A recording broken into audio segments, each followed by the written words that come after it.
Nowadays, whenever I launch this, it always says encoding overload every time, and I'm like, no, you're just turning on, stupid.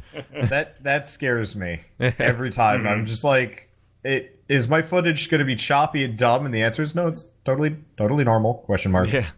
Yeah. OBS is the software that we all use, and I feel like it's kind of like having a benevolent dictator.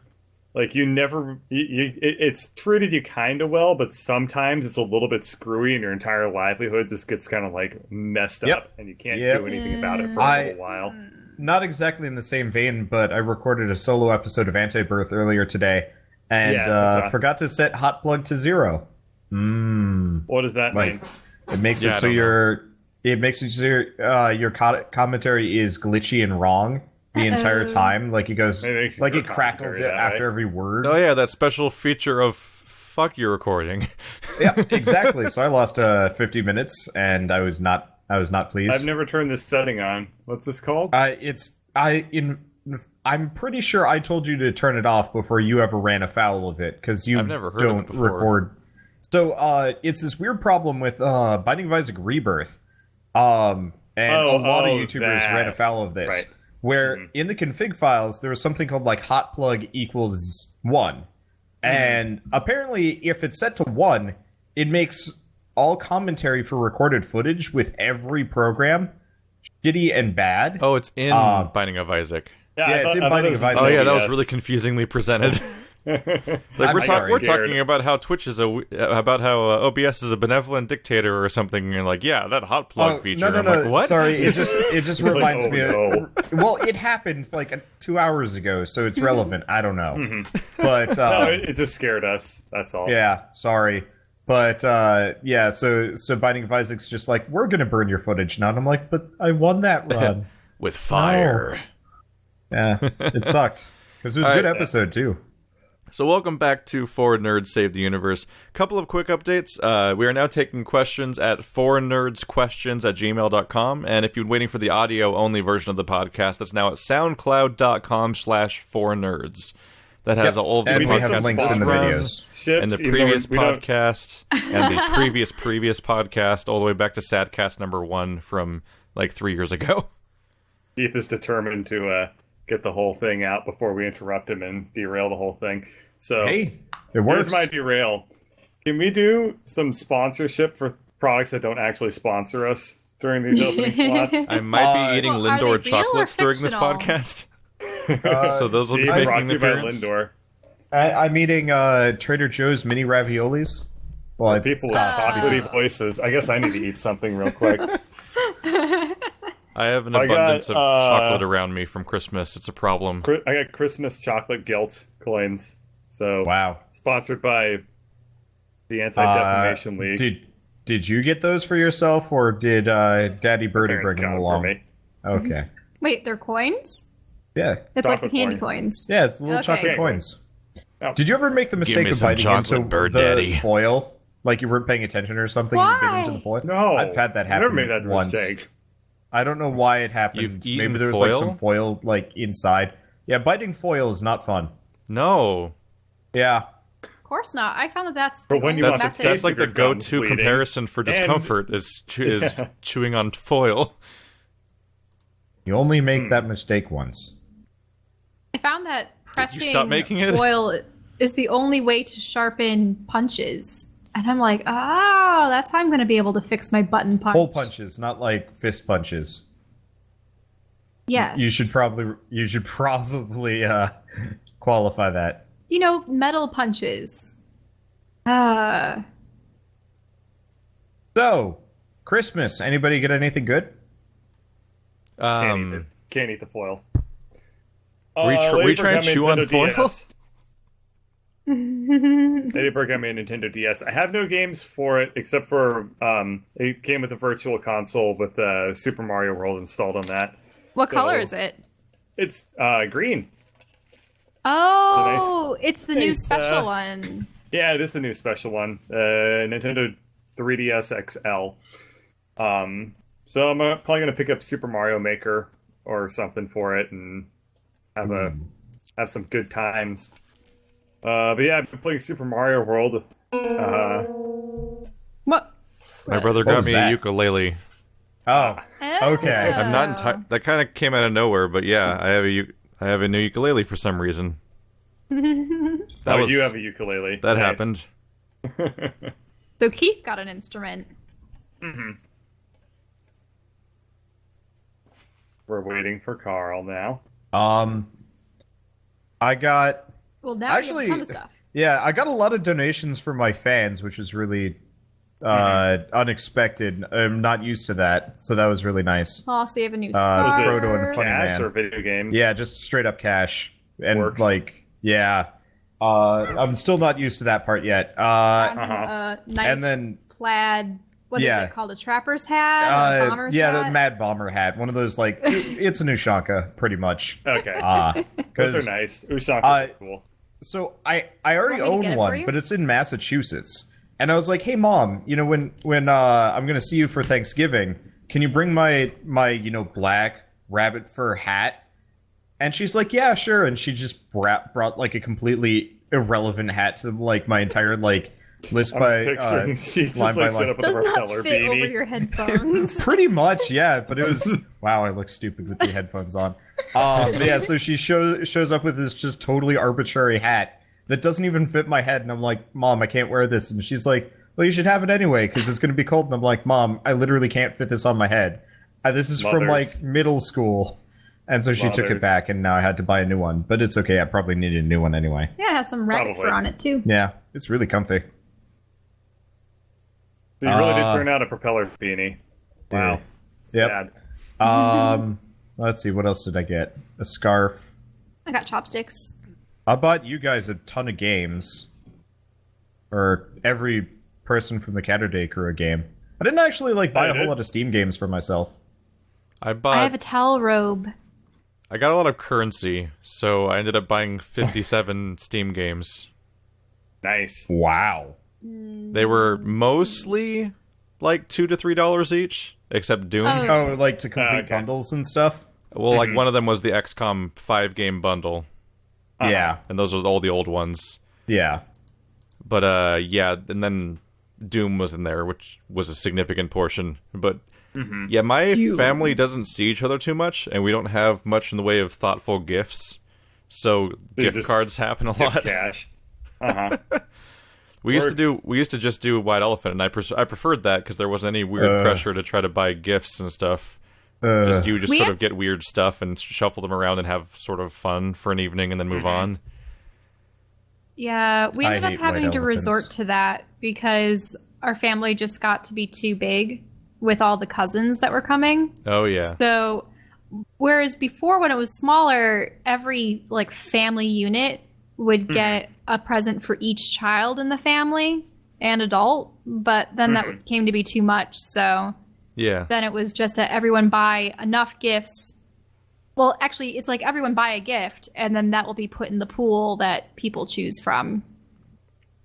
Yep. So it was sort of like a white elephant, but you would draw numbers. The first person would pick a gift from the pile, open it up, show it off. The next person had the choice of either taking the gift from the first person or choosing a new gift from the pile. That's like a white elephant. Yes. I thought that... variation. So that's I forget what that one's called. What are you making a face for? Oh, well, I'm waiting for you to ask me the question, so I'm just like... Nobody can see this. Well, you turn to me to ask a question or say something to me. Keith, what's going on?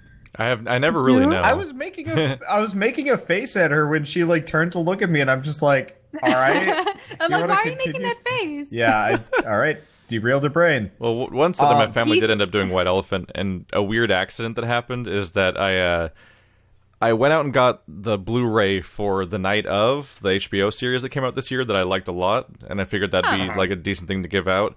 But I like to fuck with the package for White Elephants so that it doesn't look like whatever is going to be inside. Yep, I've done that before. That's always so I wrapped it in a shirt and then wrapped the shirt in a waffle box.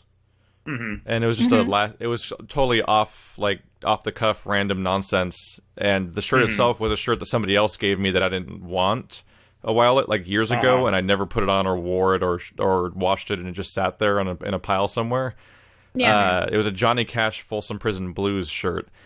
And the person that drew my white elephant doesn't have a Blu-ray player, but apparently is a massive Johnny Cash fan. And so I completely... you I accidentally gave lucky. like the most thoughtful gift I've ever given. Very nice. Thoughtful, via roulette. Thoughtlessly thoughtful. Yep. I'm like, So, I I didn't will know they say, even I liked mean- that. There's somebody I see like once a year. My Christmas was very good. You know, I had my whole family here, which is not something that happens very often at all. Are they gone yet? Huh? Are they gone? Are they Yeah, still my around? brother and his girlfriend left, and then my dad will be leaving in a couple days, and then my mom is staying after I leave this house to take care of some things. Mm-hmm. And then they'll sell it off later. Okay. Yep. So was it really just like a college house or something that Yeah, they'd I already guess had so. before? I mean, my parents already own the property. Mm-hmm. So I just moved into my old house basically, and I've been living here for a couple of years while I got my things all lined up. And now they're all lined up, and they're demanding my time and energy. So They're here That's to fair. pound a flesh bird, and they're not going to leave. No. Oh, he doesn't have much flesh to give. I've seen him. We actually have a related question, because some people want the world to burn, apparently. Epicness45 asks, what was the least satisfying gift you ever received for Christmas? Okay, I actually wanted to talk have about one. this. With white elephants, I have actually had... I don't like doing gifts for a lot of reasons, mainly because I've gotten some pretty bad ones over the years. But two, more or less back-to-back, might have even been the same Christmas. I did white elephants for my youth group, back when I actually like bothered with any kind of religion. And one for my Boy Scout troop. And so usually I'd bring like a ton of candy or, you know, something fun that like anybody could probably enjoy, assuming they don't have like terrible teeth rot or whatever. But so, you know, I'd bring it in a cereal box. Everybody would be like super excited. And then they get like 4 pounds of chocolate, which was always fun. But so for my youth group, I brought said gift in and shuffled it around a bunch. But I got one of those like gallon ice cream tubs filled with blank. And so eventually we open it up and it's filled with a bunch of broken McDonald's toys and, you know, that Ooh. level of stuff, as well Ooh. as like crumpled up tissues and like So were they a homeless eating person? candy wrappers and stuff. I was That's going to snuck say, in? No, this was a kid who was, I think, 2 or 3 years younger than me. I knew his parents. His parents loved me for some reason. His older sister was in my grade, and, you know, we were not friends, but, like, interacted a bunch. And for some reason, this kid had decided that this was what he was going to bring, and nobody, like, stepped in to say, yeah, this is, like, a super dick move. So I'm sitting there, like, really angry at this kid, because I kind of didn't like him because he was always kind of a shit. And so I get his white elephant, and his white elephant literally is just garbage. And it's just like, I was just really angry. Yeah. And then for Boy Scouts, I don't remember exactly what the trade-off was, but I got some of those, like, what's our spoons made out of in the kitchen? Silicone? Yeah. I got a set of silicone spoons, spatula, and like a pasta scooper, which is pretty damn useless to a freshman in high school. Yeah. So, yeah. dang. Yeah, that kind of You got ruined some Christmas for a while tone-deaf for me. gift givers, did. Oh, yeah. That's All bad. right. I don't think I've ever that's really it for received me. a bad gift. There you go. I think the only things that I could really consider bad gifts, I mean, probably shirts that just didn't fit or didn't suit my kind of style, like button-ups. But not like the cool, like, plaid button-ups that Wanderlake's wearing all the time. I'm talking about sort of the grandma kind of button-up sweater things. I may the good thing is, if it's large enough, I can usually give it to my mom and she'll wear it, or we end up giving it away or donating it to Goodwill or something later. But another thing I really dislike are those, like, bath lotion, perfume, you know, oh, she's a girl. She'll love this stuff. Jill doesn't Man. like smelling good. She does not like scents on anything. She's very vehement about getting like scentless. Well, scentless detergents and Yeah. stuff, yes, because that stuff can smell noxious. I mean, probably is to some extent, but Actually, another side thing, not bad gift, but one of my relatives gave lotto tickets out once. And one of my God, other relatives no. got like Those are $4,000 horrible from gifts it. because Whoa, then wait, it wait, creates wait. Someone did get problems. 4,000? Yeah, somebody got $4,000 and they didn't talk to each other for like years because Yeah, I the was gonna person say that gave that's the what lotto happens. tickets was Somebody like, wins and they get pissed. yep. that's why, I mean, my one set of cousins, they always give one lottery ticket to every person at like Thanksgiving or Christmas. And so far, everyone gets maybe $2 here, $10 there at most. But I always wonder what would happen if like someone won big. Do you split it evenly between everyone? No. Does the one See, nobody person knows. No, take it you all? That move states and creates change your name humongous and forget your problems. family. Yeah. Huh? Usually Oh, what happens yeah, is complete depends on and the family, total but yeah. disruption. I question actually, Bird, about bad gifts. Would it be in poor taste to send Ladybird Secret of the Magic Crystals to help pad out her Steam library? That one. I don't know what That is. is a magical game. All right, Okay, Andrew, so- Andrew and I played that for a good half Bird, an hour. Bird, can you give me Ladybird's Wait. email address in TeamSpeak? So A good half an hour? How is Yep. that good it's then? it's a unicorn/horse raising sim. I'm just saying Oh. that Just watching there's this podcast, though. Yeah, we I know. have an existing It's video. Okay. Okay. It's okay. Just do it later. Yeah, There- our there video she is is. 29 minutes and 49 seconds. So yeah, about a half an hour of me and Andrew playing Secret of the Magic Crystals. Yeah, because Been the watched only nearly people, 1,000 times by victims. the only people I haven't sent games to so far this Christmas are Ladybird and Anti-Housewife. And you're gonna say, that's fine. Whatever. I was thinking about it as like You need to record it feels- with her, Bird. it feels weirdly I guess I appropriate. do. I huh? need to see And- this. Guess And I she do. is, of all of the people except for maybe Shell, she is actually the most likely to play it of everyone Wait, we know. what? I would rather raise Sure. dragons. What are you talking about? Send me your email in TeamSpeak so I can send it along before I forget. So would you You suddenly need to be send it happy directly if someone through took that Steam. game and I'm not replaced friends its with her on stupid models Steam. with dragons? I haven't seen the game, so I wouldn't know. But I remember one of my favorite games as a kid was dogs or pets. It was part of the series of pets, but it was dogs. I almost I- sent The Bad old Rats, ones. but I realized Bird's already played Bad Rats on camera. So I feel the need to point something out I've about never played Secret of the Bad Magic Rats on Crystals. camera. That what? way. Is that- Yeah, you did. Oh, I did.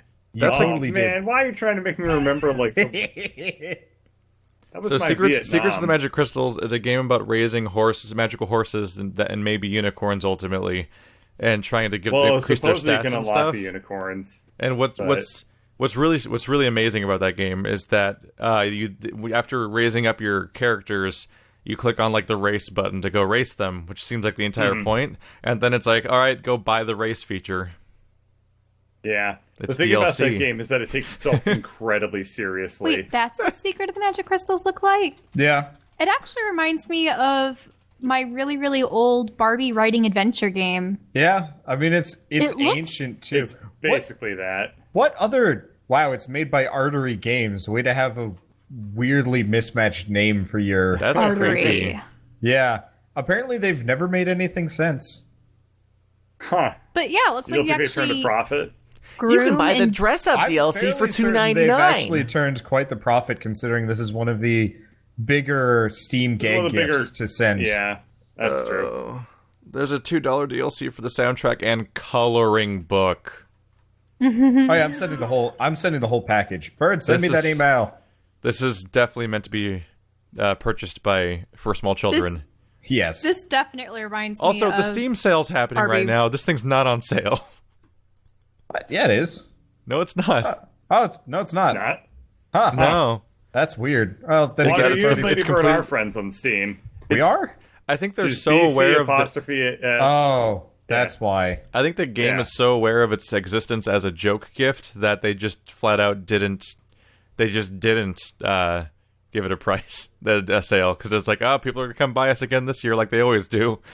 Better milk this for all we can.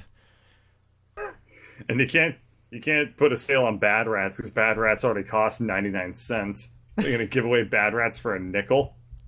I've seen dollar games on sale for less than $1 before. That's definitely happened before. Bad Rats, it's 49 cents right now. So it is 51% off. Okay. That is a deal. 51% off on Bad Rats. Have you ever actually looked at the cheapest games on Steam during these Steam sales? Some of them are actually really good games though. There are some weird ones, but some are amazingly good. Things like Mass Effect 2 were only $5, and I bought it years ago for $60. Yeah. And I never even got to play it. Oh, that sucks. That sounds like the problem with waiting it's kind of your fault though, right? Yeah. Well, the problem with waiting. I was in the middle of college, and my parents wouldn't really let me on the computer when I was at home, so I could only play it in college, but I couldn't really dedicate enough time to it in college because I was doing so much homework. That's why I have a rule for full price games where I don't buy them unless I'm literally going to play them that day. Yeah. Because otherwise, it's so easy to just buy all the games you want to buy, but everything's on sale so fast. Yeah. I actually had something feel bad. I feel a little... there's something kind of shitty about a sale again recently where freaking King's Quest... like many Telltale games, even though it's not one, it went on sale before it was even fully out, which is frustrating. So it's like they're waiting for the episodes to come out, and then the whole season goes on sale. It's one of the roughest ones ever, though, which is that this one was in the Humble Sierra bundle, where they sold King's Quest plus 20 other games for a total price of $20, which is less than half the price of the original game. So it's like you can. So it's like buy King's Quest day one for nothing extra, or buy it when it's not even done coming out yet anyway for half price plus 20 games and get everything and still get the final chapters at the same time as everyone else because they didn't finish putting it out yet. It's like it's really weird and gross every time this happens. Hey Keith, have you ever thought that customers are stupid? Yeah. Because apparently corporations do. Constantly. Oh, here's another extra skeevy thing about King's Quest.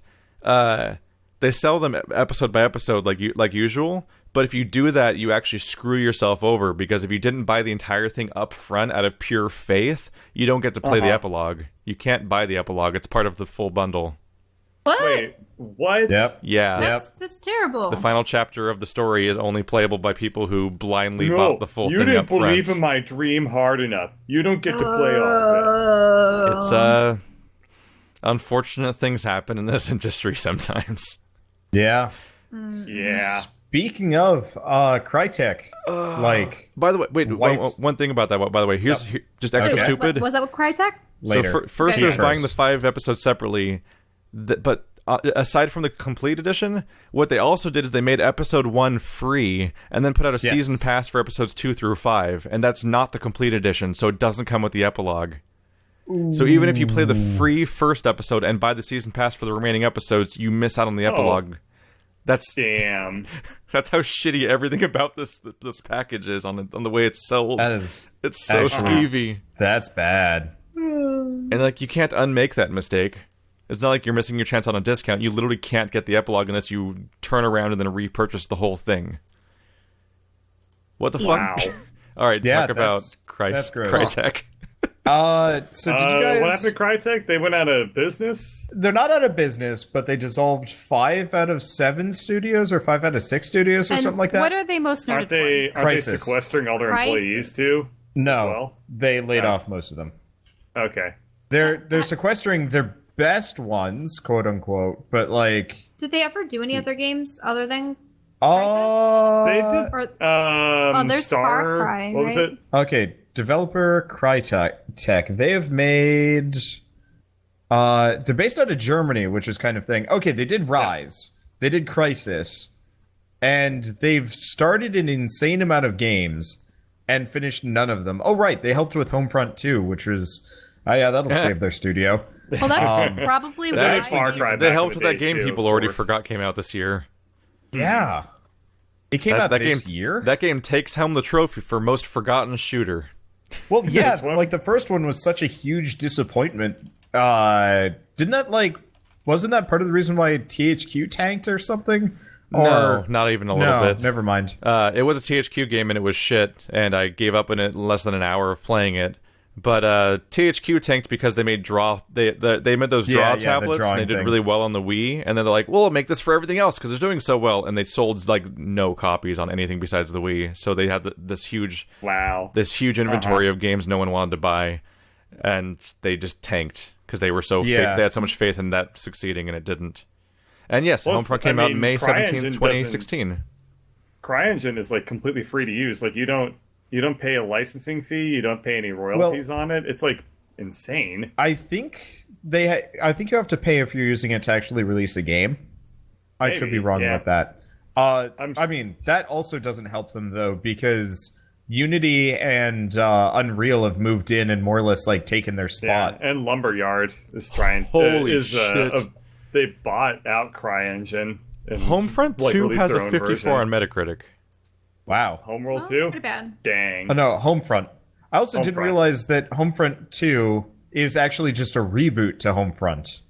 You don't reboot a game that tanked 5 years later.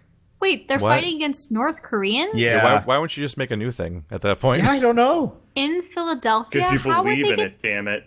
No, you don't think about the logistics of it, Shell. It's literally just Red Dawn, which also didn't make sense. But they just stole Red Dawn's idea of Korea's attacking us. Oh no! Yeah, because like for Crytek, like the Crysis trilogy were pretty good. Oh, they also made Warface. You also might not know this, Shell, but a shocking number of American shooters are actually about the modern United States being attacked by some much smaller government that somehow takes over the entire country. Yes. Which is what I don't understand. It never makes sense, but we've been doing it since Red Dawn, and it's never going away. Yep. By the way, want to point out, for some reason, Homefront, by the way, is already on sale for $12. Even though it came out this year. Are we talking about Homefront 2? Homefront 2? Homefront the Revolution. Yeah. Almost everything that you can buy for it is on sale right now for a big discount, but the expansion pass is still its full $25 price. Even though I think all the contents of the expansion pass are on sale for a total that's less than the price of the expansion pass now. Wow. Let's say, how is Deep Silver still in business? I don't know, because no one cared about the last Saints Row game. Get Out of Hell. It's like, oh cool, Deep Silver took over the franchise and made the worst one. Let's say we're in the year 2250. Wait, America's still around, but we're under attack. By what country? I'm gonna say it's the United People's Front of Estonia. Mega Man. Wait, okay.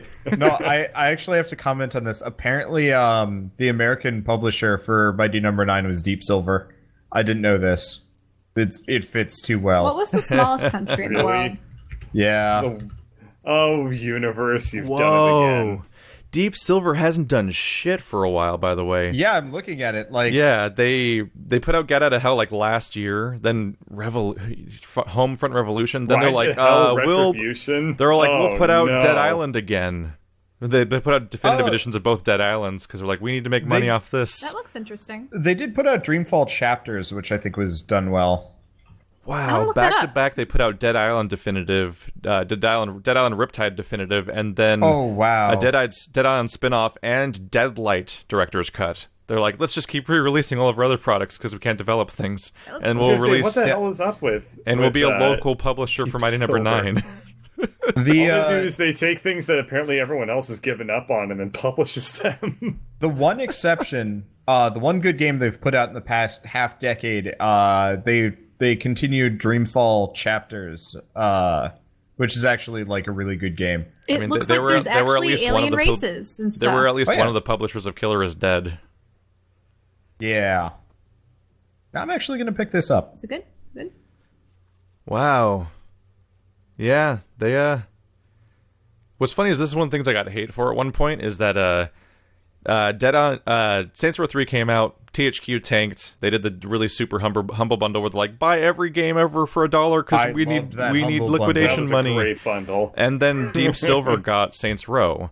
And I was like, oh, look, they immediately announced... Look, they canceled the DLC for Saints Row 3 and then announced Saints Row 4 immediately, which looks exactly like the DLC for Saints Row 3. And it was the same location and the same characters and a half-assed dumb story that, like, trying to get away with being dumb by being super dumb. Like, oh, it's so dumb that that's the joke. And I'm like, oh, this is Deep Silver just trying to make quick money on their new IP by rushing out a sequel. And now, now Saints Row is basically dead. Not a bad idea financially. That was actually one of the few games even Bird and I couldn't, like, ass our way through. Like, usually we could ass our way through a whole game if we wanted to. Yeah, Saints Row 4, we lost steam. Pointless. Yeah. Like, after, like, an hour and a half, I just kind of, like, looked around and was like, what are we doing? Yep. Like, we're just kind of like, we're, like, assing from one corner of the world to another. It is one completely non-stop state of being of, isn't this crazy? But it never stops doing that for the entire runtime of playing the game. And it runs thin so fast. And then the next one was like, now they're in hell. I'm like, goddamn it, Deep Silver. So the next one was single player, so everybody's like, eh. Wait, this is for Saints Row and stuff? Yeah. I thought that those were strictly, sort of Grand Theft Auto levels of gangsters and... No, they got more and more off the walls. Kind of. It started off as... The first one was just a game that tried to be like Grand Theft Auto, but had a few ideas about territory control that actually kind of became pretty standard, so they were... I think they might have actually been influential on that part. Yeah, they were. But then from that point on, it started getting crazier and crazier with funny jokes and inappropriate stuff. They were trying to out inappropriate GTA basically by sacrificing any level of grounding, which worked for the first 3 games. But then Deep Silver got their hands on it and like, let's go full crazy. Now it's a simulation. They're fighting aliens and you kill them with the butt penetrator and then you go to hell. And I'm like, everything's stupid. I remember the beginning of that because Wander was playing it at one point. I'm going, wait, you're the president of the United States and there's aliens? Like, the idea of it is actually kind of funny. It's just, that's the most unique part of the game. That just reminds me of Mars Attacks. Tutorial. And then you go back to Steelport. The very first mission of all of Saints Row 4 is like the best part of the entire game, but the problem is it never stops doing exactly that for the rest of its runtime. And so it's not like, oh wow, what a crazy intro. It's like, oh no, it's going to do this exact joke basically for the next like 20 to 40 hours, depending on how long you stick with it. So I saw that Deep Silver was owned by a company called Koch Media, and I got confused with Koch Industries for a second, and I was like, wait. The people that like make like fertilizer also split off and made a video game company. Wait, diversify. Yeah. Wait, so you didn't mean Coca-Cola? You meant something else? This is Coke isn't like the Koch brothers. Yeah, I was gonna say I thought you meant like Fox News or something. Right? Yeah, huh? Yeah, K-O-C-H. K-O-C-H. Yeah. You should become well acquainted with Koch Industries based on where you live. They're everywhere. We don't go outside or talk to people. Yeah, it's true. Wait, so they are around Kansas City? I suppose I've seen it. Yeah, just a little. Okay. Just a little there around that area. New topic, actually, now that I'm looking at it. I just realized I never answered the question. Okay. Right. Go. I don't necessarily have a terrible present that I've gotten, because I feel like anything that I didn't care about, it would just be something I didn't care about and forgot about. Like, nothing's ever blown my mind of like something I hated or anything. But I was a joint recipient of a present that where the other person was not happy. Around 2005. Whenever the launch of this thing was, we got an Xbox 360 for Christmas as teenagers. It was a present for me and Eric. That sounds good. And my brother was furious. He's like, I didn't ask for this, and blah, blah, blah. And like, he was actually mad he got a video game console for Christmas. Wow. And I will never... Was he a big PlayStation guy, or what was the deal? No. We didn't even have good gaming PCs or anything, and we've always been playing video games, so it was like the most logical conclusion ever for a gift, and for some reason he was just furious. It's one of those things that makes me really happy that, like, somehow I went through all of my teenage years without being such a weird nightmare emotional person that a lot of teenagers get. Yeah, his hormones are probably just like people just fucking angry. lose their minds for a period of time when they're teenagers. It's really weird. Yeah, I never went through that. I never went through that, yeah, but I know so many people who did, where like they just were insane people for a period of time, and that was the case. My teenage years lasted about 1 month, and then I was just who I was for forever. Yeah, from like 13 onward. Let's see. I want to say Xbox was 2005, right? So he would have been 13 right. At the time. So yeah, they got an Xbox. They got a video game console for a 13-year-old, and they were not happy about it. Everyone thinks back on what their life was like when they were 13, and they're like, "Yep, those were some good times. I was a-okay. I sure had no problem." Situation was awesome. Talk about a period of time where you pretend you have problems. Back then, it was my aspiration to be a Vulcan, so I was not hormonally like a teenager at all. People were just coming to me for advice. They're like, you're so logical and so even keel, and it's just like, yes. Now she laughs at dick jokes. Hey, what they didn't know is that you were the craziest of them all because you were trying to role play for like 5 years straight. She was trying to pretend she was an alien. Yeah. you were LARPing through all of high school.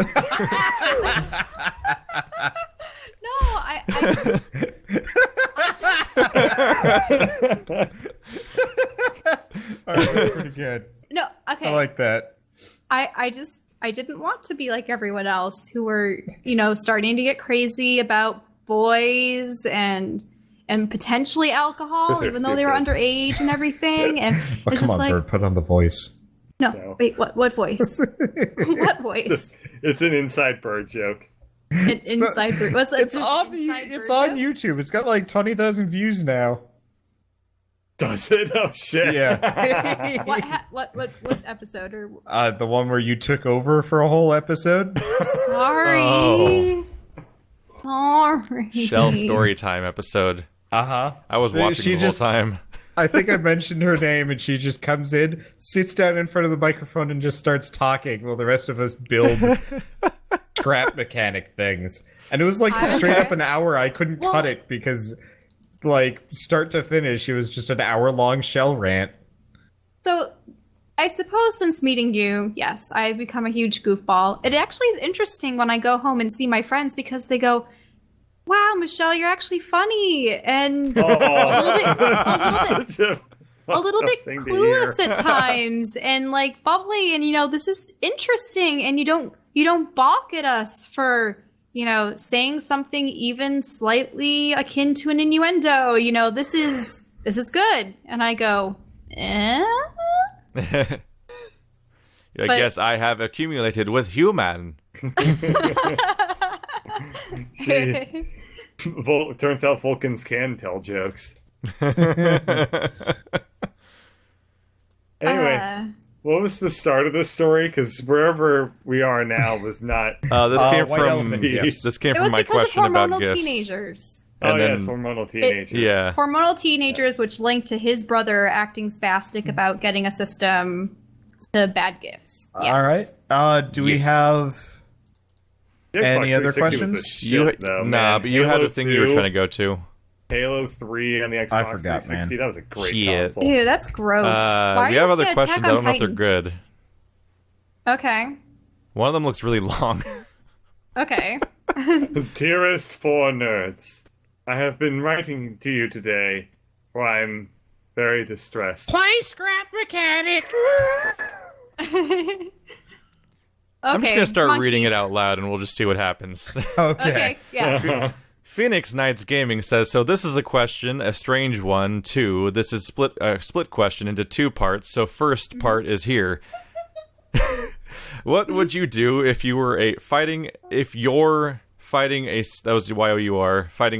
of drones, _S, would you, A, get underground and cover the entrance, or B, go all out and try to destroy each drone? No, these are not real-life drones. These can fly due to a hover pad in their center, and they'll shred you fast if they get to you.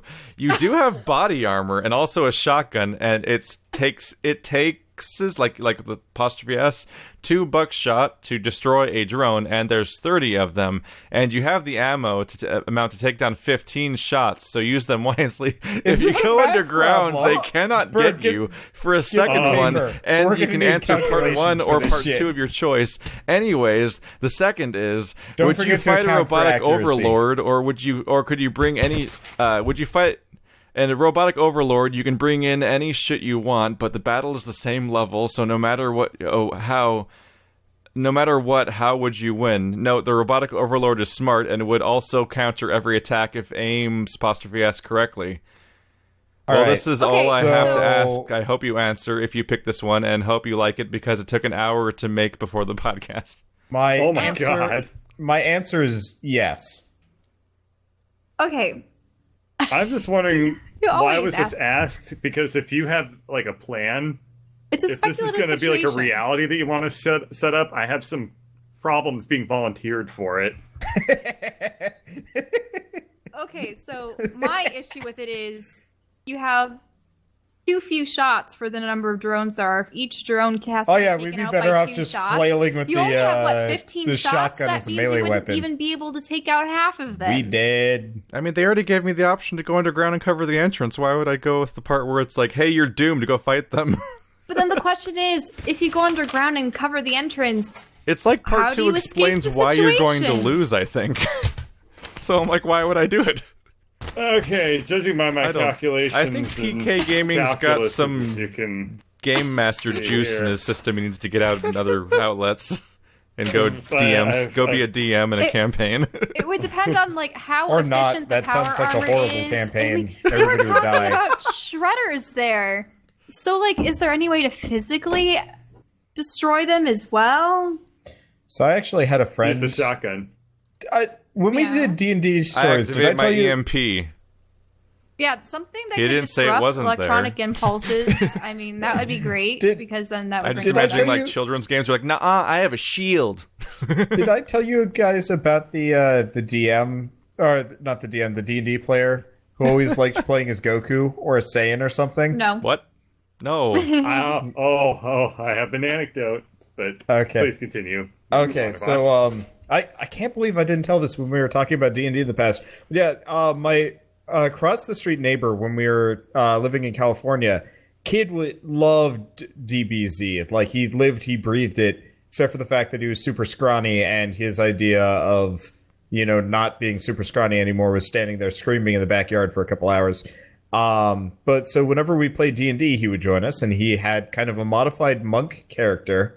Because my brother let him be a Saiyan. The problem is this guy would roleplay really hard and would stand there charging up for half the campaign and then demand to fly over to us at light speed. And it's like, no, you can't fly yet.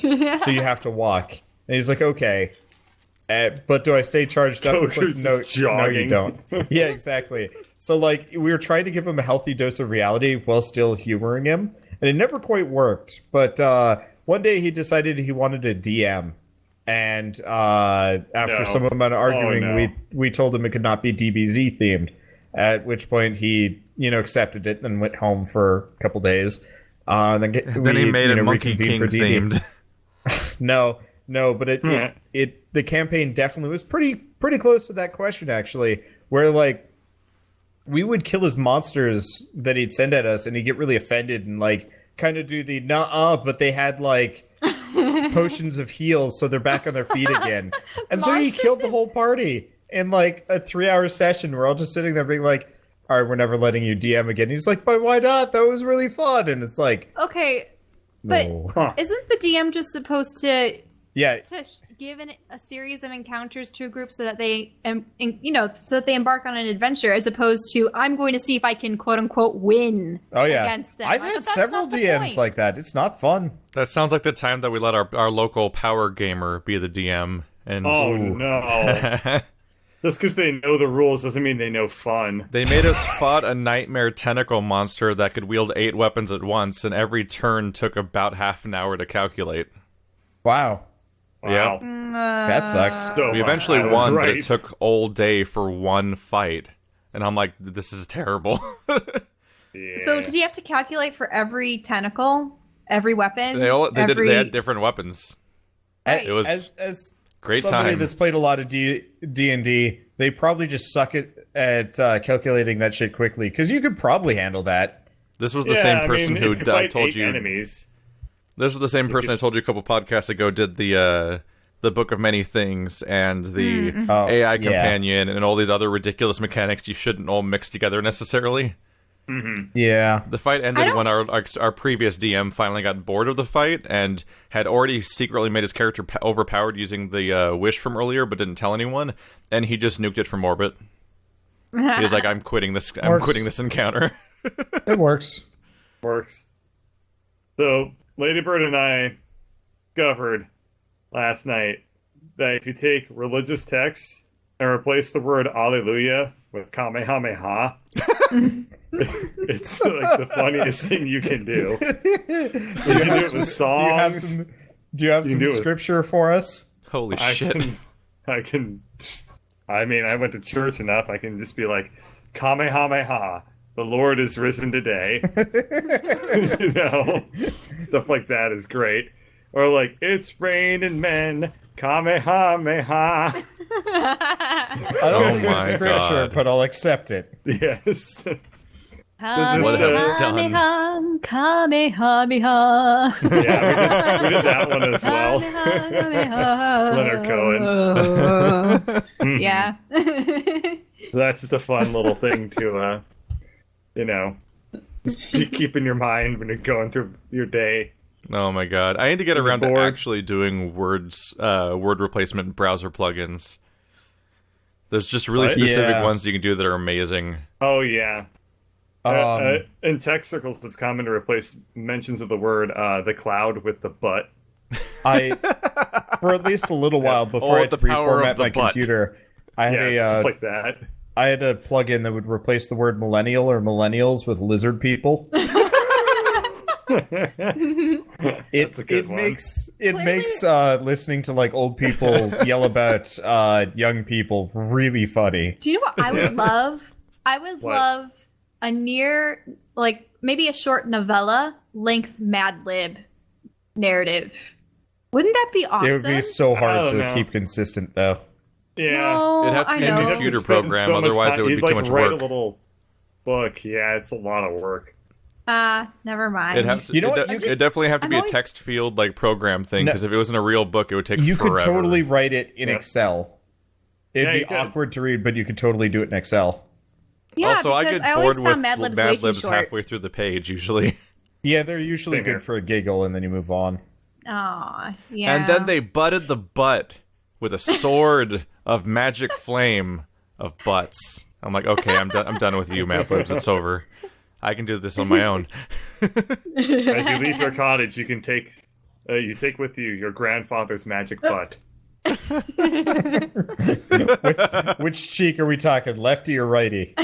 That's up to you. That's the magic of Mad Libs, dude. Embrace the butt wander. Yeah. Embrace the butt. This butt has been handed down through the generations in our family. From Evo Dominic.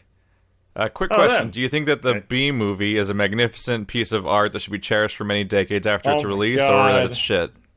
All right, next question. You guys seriously need to step your goddamn questions up. The Bee movie, as in Bee movies? Yes, the one that... Or the Bee movie. The one with Jerry Seinfeld where he's a bee. I've never seen it. And has anyone actually seen it?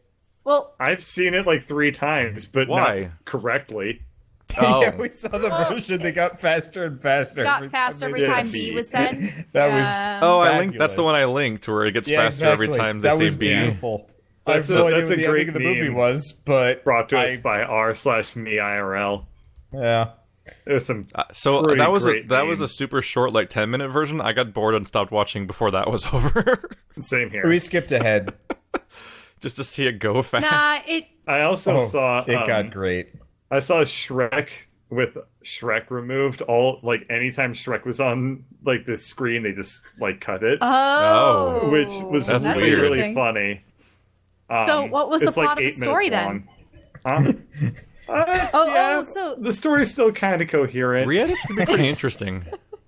Like it gets really funny at the very end where they get to the Smash Mouth song, and like they're just like cutting like Smash Mouth like and crazy. you can hear in the song where it's cutting.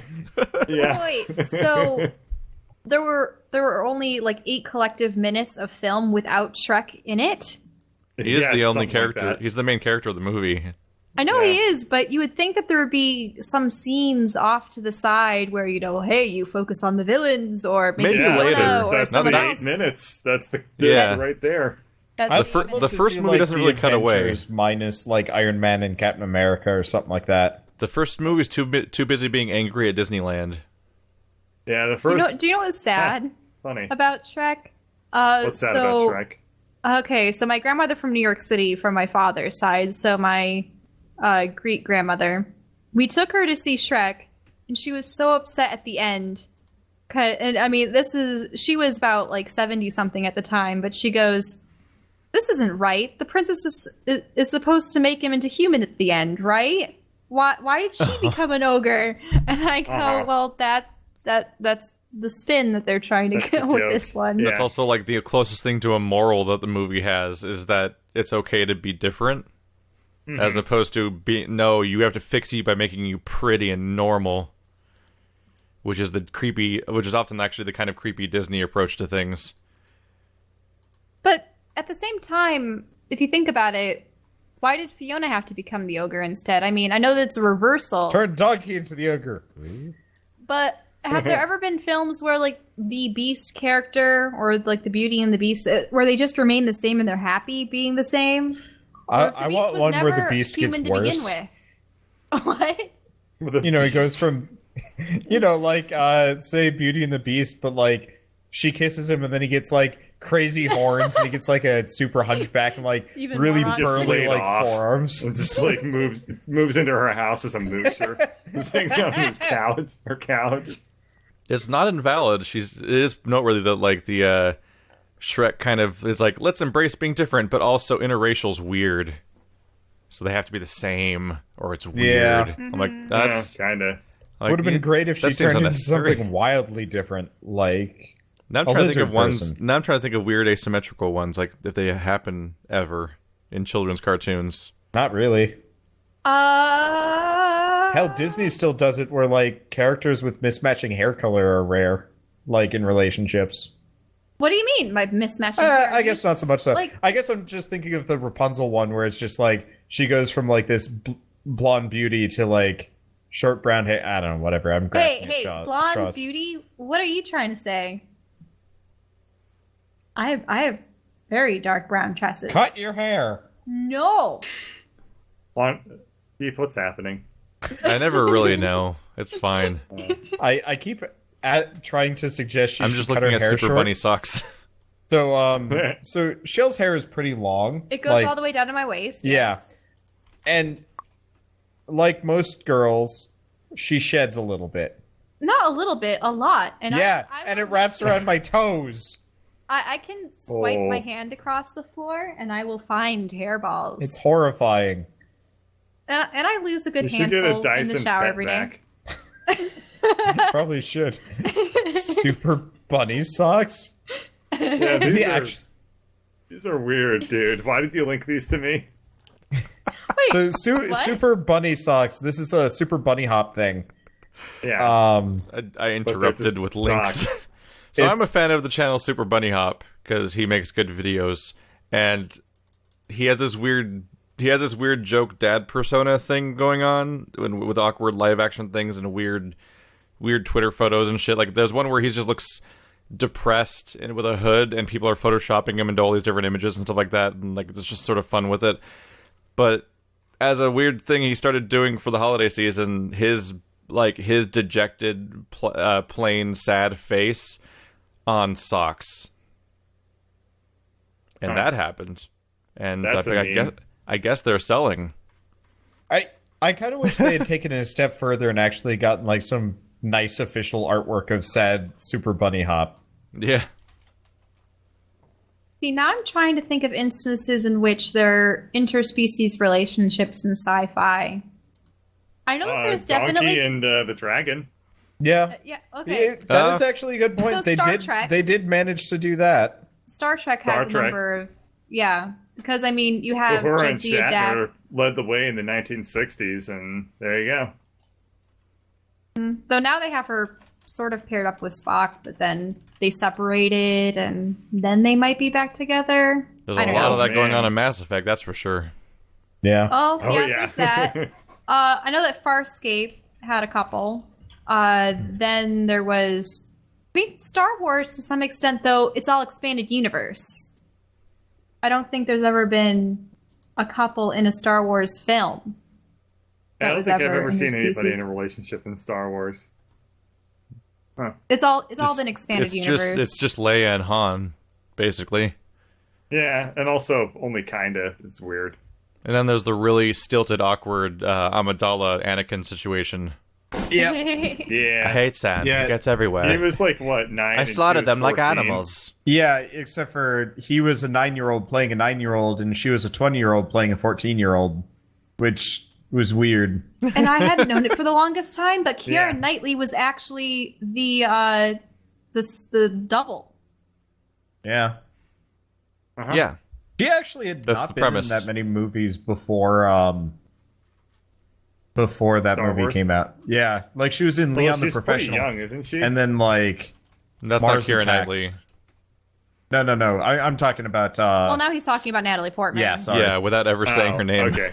But we were talking about Natalie Portman to some degree. And I know, and then I she thought brought that up Keira Keira Knightley in the middle was of. her the double. Well, whatever.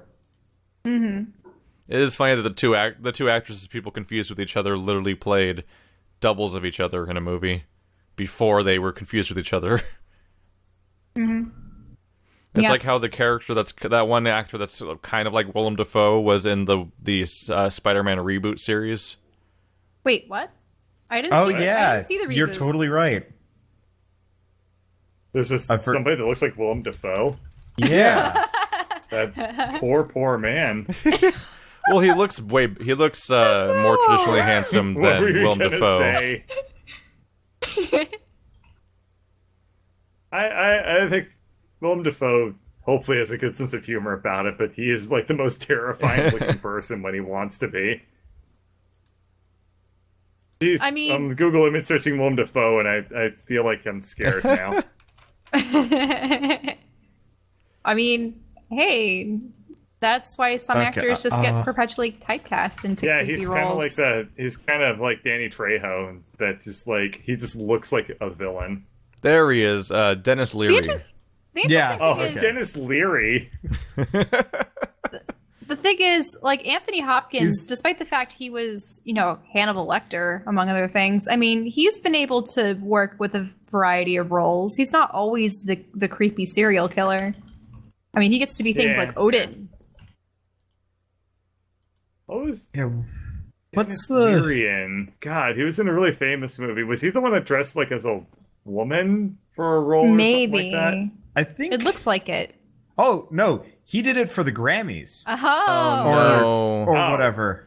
We're doing. Yeah. Oh, is that what he We're was doing? falling down the okay. IMDb hole again. We have to stop. Yeah, Oh, We yeah, have to do. stop it is this. okay. I just no. I want to address the Dennis Leary in a dress The because it's Firefighters amazing. Foundation. Let Did me- he play let a me find fire? it. Oh, was he like famous for a firefighter television series? Oh shit! Where was Come on. this? Rescue Me, No. yeah. Yeah. Okay. We need to stop. Wait, in 1993, Let's, his sardonic song about the stereotypical American male asshole achieved such Okay, notoriety. I can't What? figure out what We're the just- deal is we're with. just- Real life IMDbing right now. Yeah. We do it all the God. time. I'm trying to So figure out the if you're gonna origin re- of the usually picture when of you the read it- There you dress. go. Usually when you start reading a page out loud, it's because you found something to read out loud. No, Shell just likes That's like reading in- these yeah. facts. She just started reading it out over the podcast. I'm like, wait, okay, this isn't going anywhere. I thought it was Sorry, going I just- somewhere. I really thought it was. I thought Oh. the factoid was Huh. interesting. Apparently, the picture that I could find, at least, is just straight up his Twitter profile image. I have no idea the source, but it's just him in But a dress. is it the real Dennis Leary? You have Yes, to... it is the real. Okay, because it does have the little check mark of approval. Yes, But yes, he's in a dress, and I want to know why, but I don't know why. What does and it's Tommy okay. Gavin, Johnny Rock, and Jane Lynch have to do with him? Are they family members? I don't know, Friends? Shell. It's okay. Let's continue on. Any more questions? Oh yeah, to justify my previous statement, by the way, somebody, if you type Willem Dafoe, Dennis Leary, you get a whole bunch of side-by-side comparisons of people putting them next to each other, and Oh, you're totally they're correct. I definitely agree the moment I vindicating saw him. things going on there. So yeah, it was funny to have somebody play like the helpful. I don't know if it was like a police chief or something, but like he looked just like the guy that just played the Green Goblin last time. So it was weird. Yes. So I had an experience that I was been waiting for a long time for, Oh, yeah. and Tell us maybe.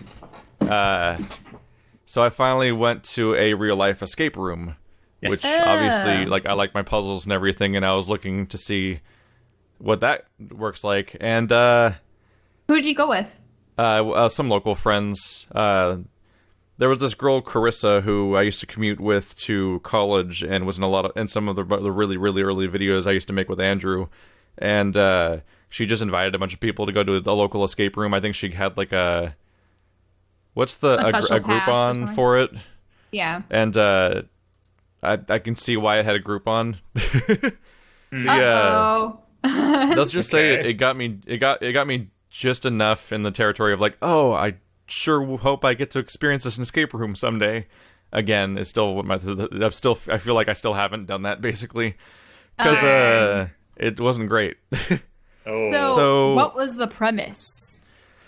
I've admittedly been hyped up a little bit because I played that one escape room game with Wander and Shell a little bit, and I also played The Room, which technically is a puzzle box game, not an escape room game. But then I've also played a fair number of environmental puzzle games, so like I'm used to ideas of like cool like physical puzzles or mazes or weird latches and like shape matching things and then riddles and so on and so forth. So there's so many ways to approach this kind of thing, like hidden compartments and hidden buttons and so many things you can do. This game, we walked into a room that was probably like let's say 15 feet by 15 feet, maybe even as small as 10 by 10. It was a plain white room. It was like walls they put up in the middle of a larger building. So like there was no Right. ceiling. It was just open air to the rest of the building.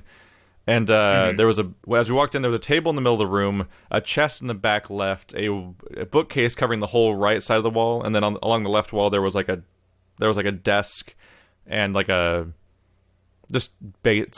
really really sparse furniture items.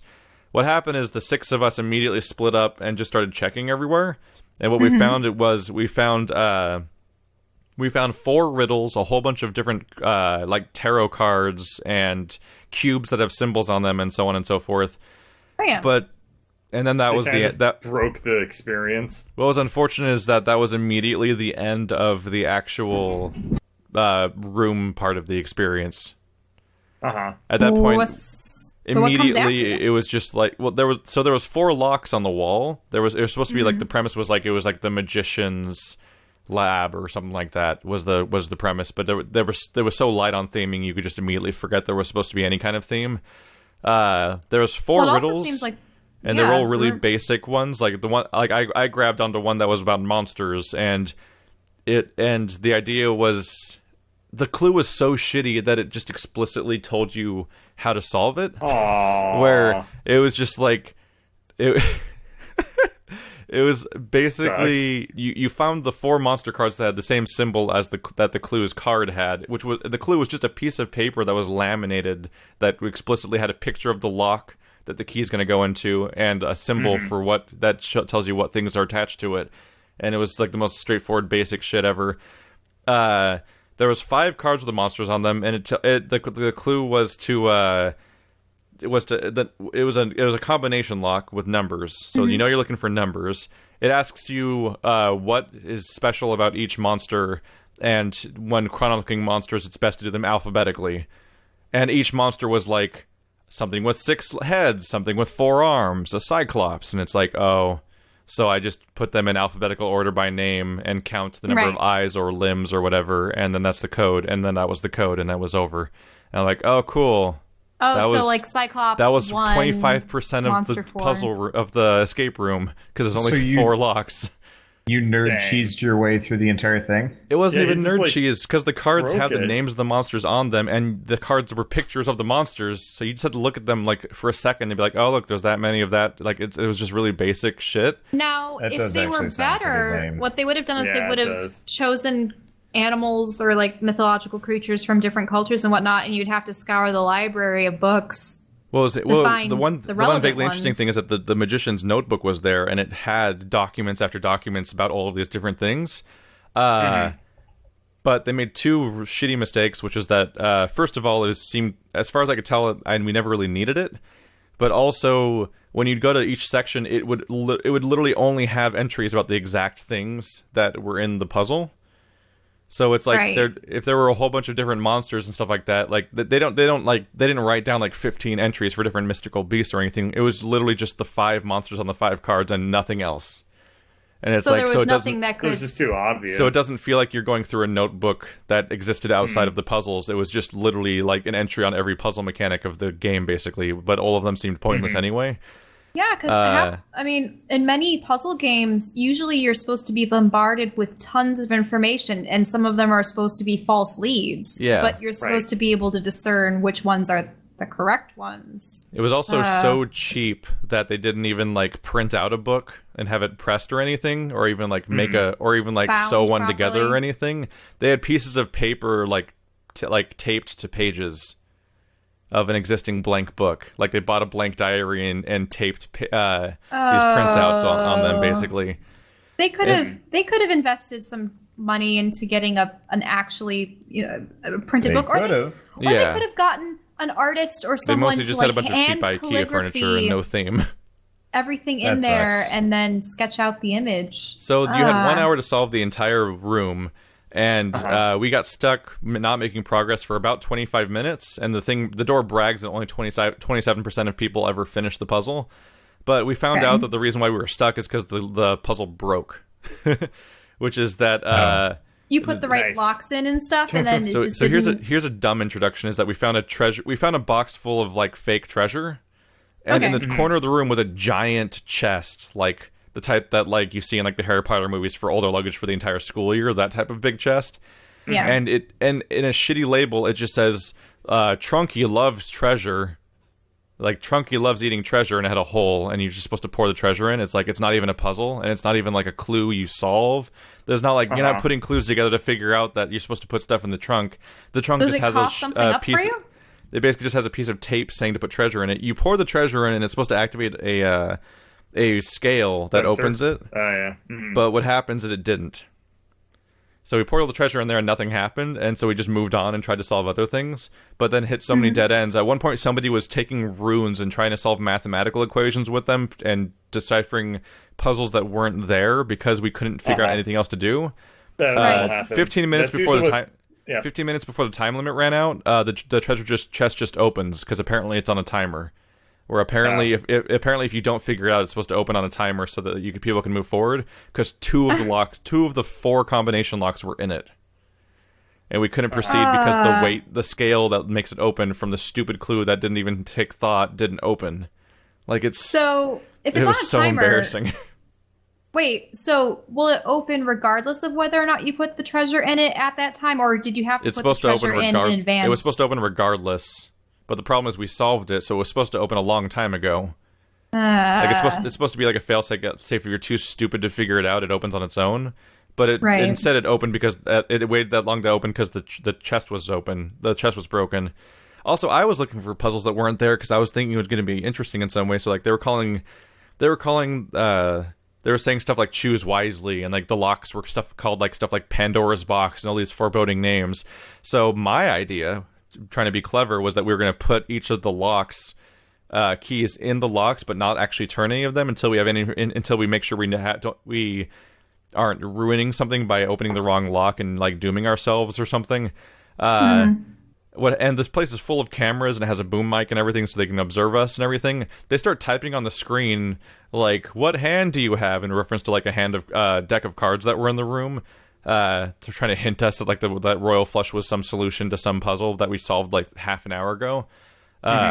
So they're breaking immersion by already by having stupid text pop up on a screen that's all a digital screen and everything. And it's also for a puzzle we already solved, but we just weren't opening the locks because we thought it might actually do something wrong if you open them at the wrong time. So we were just finding the keys and matching them with locks, and that was it. And when we shouted that we already solved that one, they're like, you should open the locks, LOL. They said on the screen. So like this whole magician's lab thing is really falling apart pretty fast here. Because the place is just staffed by bored teenagers. Like, it's staffed by the same people you expect to see at, like, a Taco Bell, basically. Like a mini golf. They're only half paying attention, so they don't know which puzzles we've solved, and they don't really care, and everything is boring and cheaply made, and I'm like, oh, this is, like, my dream, and it's not happening. Because I still want to go to a puzzle. I still want to go to an escape room, but, man, this was not So you guys the right still one. solved it and everything. You got out in time. Oh, yeah. Yeah, once the treasure chest opened up magically as on the timer, it was just over immediately because we already had everything solved. It's just the game broke and they didn't do anything about it. Like, they could clearly hear us talking about it being broken, and they just didn't do anything about it, even though they must have known that we already put the treasure in, so something was wrong, and they just waited out the timer. Like, we would have destroyed their record. We would have been done in 20 minutes probably, instead of what was probably like 45 by the end, because it was just a broken, sad, easy puzzle nightmare. It was disappointing. And after you got out of it, there was nothing else. No, you just leave. Yeah, you just leave the place. I had some friends that did a puzzle room. They did it as a group of 6, and the puzzle was rated for 12. And they said, like, that was really, really hard as a result. Yeah, my brother did one, and he said they didn't even get through, like, half of it. Yeah. Yep. He had, like, the right number of people, or what? Oh, yeah. Yeah, that was my premise when I introduced MIT it, was that I kids, probably too. went to the shitty one. Yeah. That's why I'm saying I still want to go to one. Everyone that I've heard who's done a puzzle room has spoken very glowingly about them. They say they put a lot of effort into it. And the puzzles I found are the one great. that's the shame of the industry. I didn't pay for Now, it, though. I don't even know how much it cost. I can't wait for Pretty like expensive. the mini labyrinth ones This one where they might have not been hook you up to expensive. VR and everything. Oh, yeah. Yeah. Once VR gets incorporated with puzzle rooms, that's going to be really cool. It already is. Well, Steam has not- escape rooms on VR. Yep. That's the one thing Yeah, that makes me but- jealous, but I'm frustrated because there's no reason it has to be a VR game. No, I'm not talking about those. I'm talking about the ones where they just prep the walls and some props, but because you don't actually see them, they just need to be the correct shape. And, they have corridors and whatnot.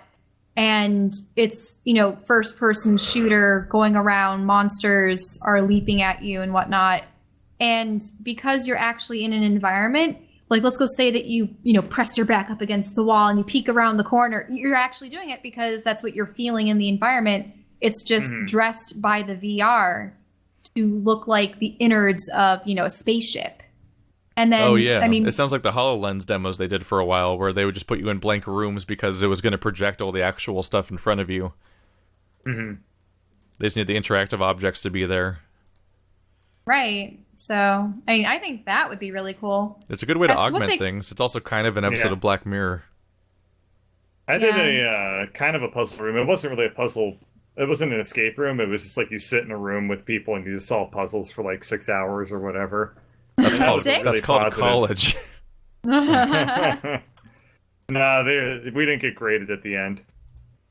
We didn't have to pay like $7,000 to do Oh, it. did you ever do any of those, like, Microsoft puzzle days or whatever Yeah, I they're did. called? I did one of those, but it was for fun and not for like a career thing. It was really fun. Really great way to like kind of blow off steam for a couple hours one day.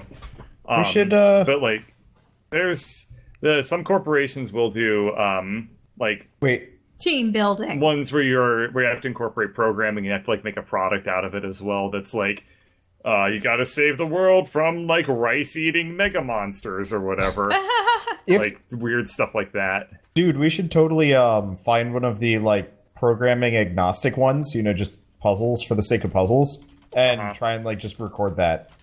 With Yeah, it seems like a one fun of those thing to days. do, for That'd- sure. that'd be a fun It might be thing to against do. TOS though, Interesting question. because Yeah. other people might be watching and then cheat. Oh, yeah. I don't know though. I don't know. Yeah, I think that some ways they could have actually improved Keith's particular room, the one that he experienced, was if they had one of They'd have those to like care. Well, yes, they have to care. They'd have to have superior like props and such. But I mean, there has to be a story that compels you, and it would be really cool if, say, let's go say that the wizard is trapped in a crystal ball, and they might have like some kind of screen output that shows his face, and he's talking with you, and he's like, I can't stay. It gives you all the clues. Right, like but that. like, I can't stay long, my connection to this plane is dim, please, check my notes. There are some things here and there, but, please, if you don't do this in time, I'll be lost forever, and, this demon creature will emerge from that mirror on the other side of the room. It's like, so at the point at which you succeed, maybe like the wizard emerges from the mirror and he's like, thank goodness, now help me, conduct this ritual to, seal the demonic creature in there forever. Or if you fail, the demonic creature emerges from the mirror and dun dun dun, lights go black and everyone's quote unquote dead. Like, just put some theatrics in there. Like, if only. Nope. But that's what they do. Yeah, For I've heard of houses. ones. I've heard of puzzle rooms that have like unconscious people in the room and stuff like that. Yeah. Yeah, I just wonder how those places make money. They must charge you a lot, and still probably barely break even. Because they have to have like theatrics that are comparable with video games. Yeah, the good ones are all the Maybe. ones that are like passion projects or something. Yeah. Like you, 'Cause that's, I mean, you can't do that on accident. You have to actually like really want to do it to be making a place Yeah. like that. There needs to be There's like some eccentric billionaire artist who's like, my life's goal, my oeuvre is making escape rooms. What if The government funds it with like. what if a grants billionaire or made an something. escape house? That'd be great. I mean, that'd be cool. It's the Winchester Mansion. I just want to see Winchester's easy to escape more from. video There's games. There's walls that are there's doors that multiplayer. just go outside on the second floor. Yeah. But I mean, people put so much love into, the haunted houses and the haunted mazes that you find around Halloween. Yeah, but they don't expect to make a profit. Usually that's like the county pays for it. Yeah, but at the I same went to time, a there are also the commercial Renaissance corn maze festivals like a and- couple years ago. That was actually like really fun. Oh, yeah, that sounds cool. And I mean, I definitely know that the people at Renaissance festivals get paid fairly well. I mean, They granted, they're Well, yeah, but like the entry fees are I ridiculous. was gonna say and the food admissions is, for like, Renaissance festivals are very stupid high, high. aren't they? yeah, like $30. But no, it was more. for the one that we always go It to, was like 40 to 50. no, we Yeah. always got our tickets from Wegmans, and that was always at a discount. Oh, because when we went and I was paying, it was like 40, 50. Really? Yeah. No, Yeah, it was pricey. And then if you wanted to buy food, it was like $10 a Food thing. is expensive inside the Yeah. Renaissance Festival, but that's because it's out in the middle of nowhere, and they don't expect you to leave and come back. Plus, in the Middle Ages, food was really expensive. We stopped going to Renaissance festivals because my brother stabbed himself. How? Somehow we were at the throwing dart place, and he somehow got 2 throwing darts and was stabbing them onto a hay bale over and over again, just screwing around, and then he somehow stabbed through his own hand. What? Yep. Wait. So he must have been placing his hand on the other side of the corner of the hay barrel, and like he stabbed this way and then stabbed He his own did a hand. stupid. Yeah, sounds like it. I'm just, the more I hear about your brother, the more I wonder, like, well, how old was Yeah, he when Keith that Brother's happened? stories are a little bit like, huh. Listen, little brothers are always dumber than you. I mean, I do have a little Well, brother. that's just genetics. I mean, like, things even out over time, but the entire time that they're in the period of time where you would call them your little brother, they're always going to seem stupid, because they're always doing stupid things, because they're always years behind you. And so I have a lot of stupid little brother stories, because he did really stupid things from time to time. And I was always just older enough to know appreciate how them. stupid he was being. Yeah. Did I ever tell you guys the story about the horse that escaped at the Renaissance Festival? That was Oh, no. interesting. There was a horse like inside of a pen, and then it was out of the pen. Disaster. Okay. So, my friends and I would go to the Renaissance Festival in Sterling every single year. We absolutely loved it, and sometimes we even go in costume. So I made like an awesome fawn outfit. So I had, the horns, the ears, the tail, you name it. Awesome. And we tend to stay pretty much from 10 a.m. all the way until closing time, which is just after 6, or like 7-ish. And I mean, granted, it's a long day, but there's so many shops, so many skits, the jousting match, of course. So over where the jousting takes place, they actually have an area where they tie up the horses. And these are like the big, Clydesdale, Percheron type horses. They're not necessarily the thoroughbreds that you use for traditional riding and racing. These are the ones that have to carry all the heavy armor. Mm-hmm. And so my friends were wanting to look at some more merchandise and like one final ride, and it just so happened to be close to where the horses were tied up. And so I was standing with some of my friends, and I just hear a knocking sound, and I look over, and this one horse looks very irate. He's gnashing his jaws. He's I wouldn't necessarily say foaming at the mouth, but when they get fighting upset, at the bit. Yeah, except he didn't have a bit. Oh. In any case, he was just really agitated. His loins quivering all over the place. Sorry, not that kind of loins. Like the upper part of your leg kind of loin. Not. Yeah, we know. That's a thigh. Thigh, yes. Yeah, thigh. That's a thigh. For Christ's sake, then. What? Stop staring at horse penises, Shell. For goodness sake. Did not know you were into this stuff. No. Mm-hmm. Oh, for goodness sake, guys. In any case, I don't know if it was the flies or what, but he was just angry. You can call me Loin. My dad is Sirloin. All right, so how did it get free? Okay. You're world building a horse escaping. Yeah. Sorry. It was a dark and spooky night. Actually, it was pretty the elf bright were basking and very in the sun warm at night. What? Okay, so the horse actually was pawing its hoof at the fence that its reins were tied around, except they weren't tied properly because I slowly started to see them unwind. And it just looped around and around. I'm like, oh my, guys, run for it. So we go to the gazebo, and this horse, as soon as it's free, it just trots out with its tail in the air, its ears perked forward. It is loins an aggressive... unleashed. It is We're an all waiting to aggressive bring horse. it up. Watch out, it's escaping. How many wenches ran afoul of that stallion? Butt stallion. So he trots around for a bit, and my one friend who had just gotten off of a ride was like, Was he hot to trot?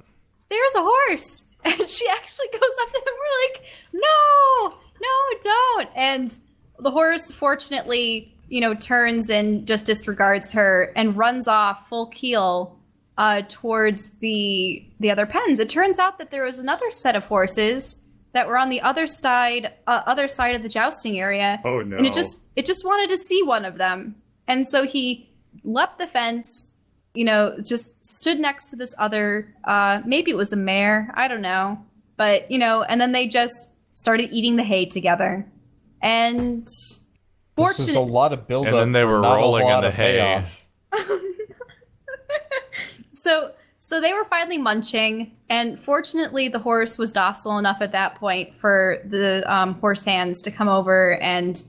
But those were a scary couple moments where, before I had prompted my friends to run into the gazebo, we were just out in the open, right in the path of this very irate horse. And did it poop on you? No. I feel like that would have been mentioned sooner. It's a horse. It did poop on the road, but... Say, there you go. not exactly in the same vein, but we went to I think it's Nantucket in Massachusetts. We went there as part of a youth group thing back when I was in 8th grade, I think. And they had like a horse and buggy for whatever reason that you could ride. Like somebody as part of that affiliated church. And I have a lot of like weird religious stories apparently. Okay, anyway. So horse and buggy. And the horse wasn't feeling well that day for whatever reason. And they're like, yeah, whatever. Maybe just getting out and about will be a good thing. And it did feel better by the end, but the midpoint was it spray shitting all over the owner directly behind it on the wagon. It was amazing. Dude, that's how horses already operate. They're gross. Spray shitter. They're the smartest poop machines on the face of the planet. Yep. The rootinest, tootinest, poopinest. I've told you guys about the time when the horse that I was riding named Sprite had to go to the bathroom in the middle of a train ride. Sprite or Sprite? Sprite! Like the drink Sprite. I think you might have misheard shite.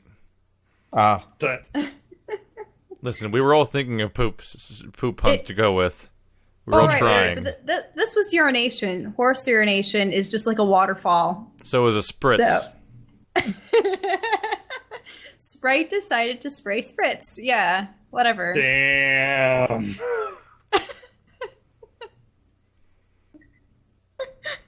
They still just outplayed you all there. I mean, she just said the words we said already, but together. Right. Together. Ooh. Anywho. We need to escape horses. Okay, do you have any more questions? I kind of want to talk about Final Fantasy. Questions?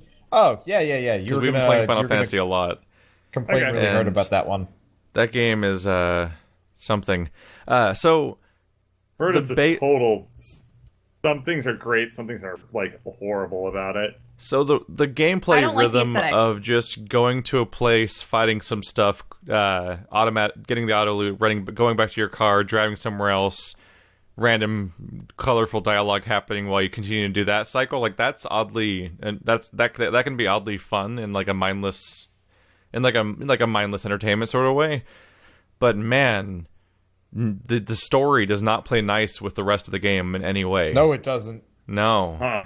It is. Mm-hmm. So I've actually gotten kind of bored of the open world stuff, so I've just decided to play nothing but story missions back to back to back to back. Which is also the only way to play the story, because oftentimes if you start any story, you have to play several back to back because it locks you out of open world.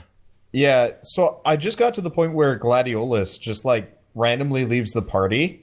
Oh yeah, we're somehow completely in sync with this game and the story. Yeah, I'm a little bit past that. Like, he's back now, and him leaving the party to him rejoining the party was nothing but confusing the entire way through. Because they never explained where he was, where he went. He's just like, I gotta go on a hike to clear my head, is what he says. And then he just disappears from the party, even though he's like the King's Guard, and there's only 3 of them, and now there's 2 of them, and he's just gone. And you're you're literally going to meet with enemies. And it's like, what are you doing? Wait, like there's so little possible explanation for that being reasonable, and maybe it'll come up later, but it's so bad. It would have only made sense if someone important to him died, or there was some. Yeah, normally there would be like a point to it. But things were actually going fairly well comparatively as far as I was concerned. Like, the prince was doing a little bit better emotionally, and they'd already had their kind of come to Jesus moment. Yeah, there's no drama. He's just like, by the way, I gotta go away for a while. And he comes back and there's like zero explanation of why or where or what. He's just... Yep. Yeah.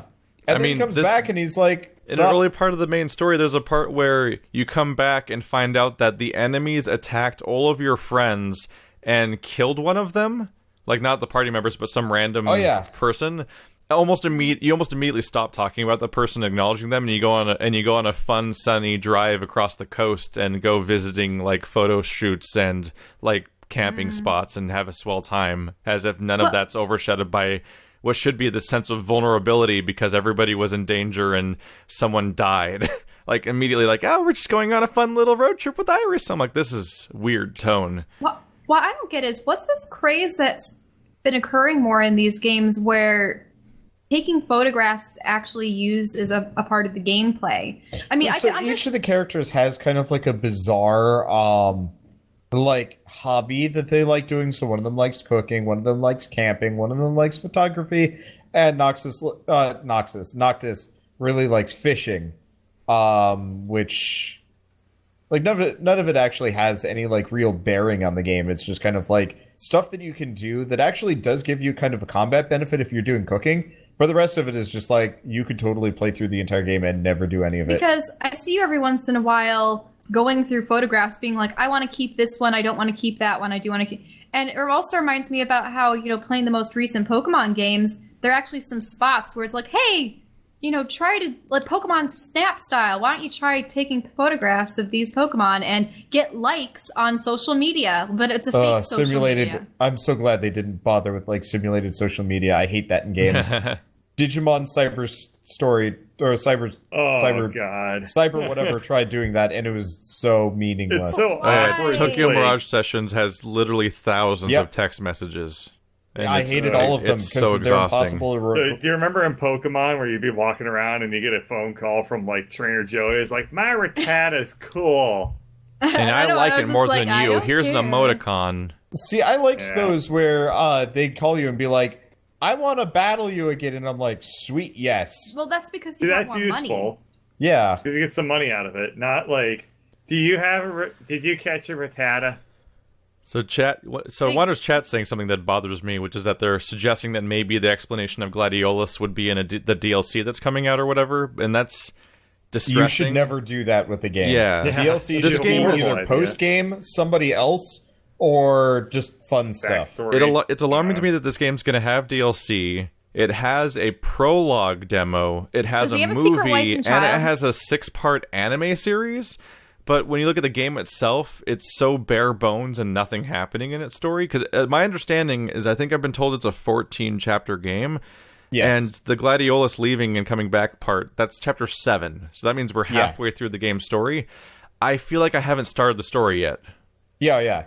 We're currently doing the Una thing of going around and getting the summons, but without any of the, like, Seymour doing whatever, or the reasons for it. We don't even really have the most concrete explanation of why it's necessary.